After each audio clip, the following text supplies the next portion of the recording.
date is October the 19th, 1995.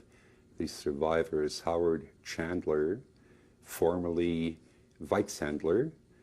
This is a picture of the train after we left Buchenwald in April of 1945 on the way to Theresienstadt in Czechoslovakia. This picture was taken by the partisans just prior to the liberation. And me, I'm on this wagon, somewhere in this corner, and my other friends are quite recognizable. Some of them survived and some did not because they couldn't pull through the trauma or whatever it is. They were undernourished, and some of them died, and most of them, thank goodness, we are alive and living in different countries now. I could identify them by name and where they live. Benek Wulfowicz, he lives in Los Angeles someplace. Mundek Hellstein, my best friend, he died. He couldn't survive. He died for medical reasons. Burgerman, he lives in England. Alterman, Itzhak Alterman, he lives in England. I forget his name. Leibu, I forget his other name. And these are my friends with whom I traveled from out of Buchenwald to Theresienstadt. You will notice that the wagon is almost full. Some of us died on the way, in contrast to the other wagons where most of the people died.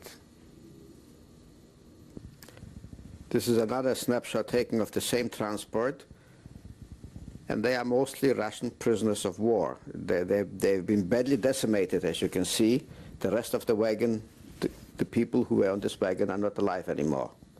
And this is how big a toll this journey of the 4 weeks between April and May took. This was taken most likely early in May 1945, just prior to the liberation. This is another picture of the same transport, of course, and they are mostly Russian prisoners of war. And this is a view of the inside of the wagon. The wagons were with no roof, and we traveled between April and May. And you can see the blankets being hung out on the corner, which we were allowed to take after we left Buchenwald, constantly wet from the rains. And here you see the condition of the prisoners. Some are dead, some are almost dead, and some are just oblivious to what is going around them, although liberation was quite near, and it was noticeable amongst those who were still healthy, or so to speak, who were still observant. They could observe what's taking place.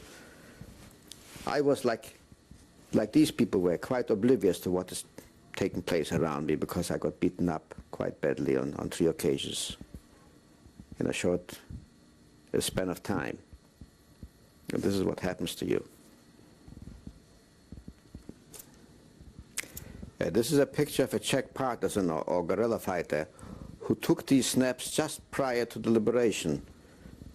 And he came to Theresienstadt, where we were unloaded and housed, and he found us, and he gave us these pictures that he took. This is a picture of myself on the left and my older brother Harry on the right, which was taken in July, that is May, June, July, 2 months after liberation in Terezin, or Theresienstadt in Czechoslovakia. This is a picture of my brother Harry taken in August of 1945 in Theresienstadt. That's 3 months after liberation.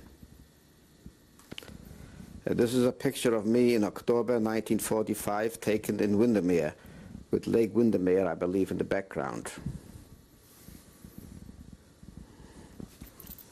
This is a wedding picture of me and my wife Elsa, taken November 4th, 1951, where we got married in the city of Toronto. It's my pleasure to introduce to you my immediate family.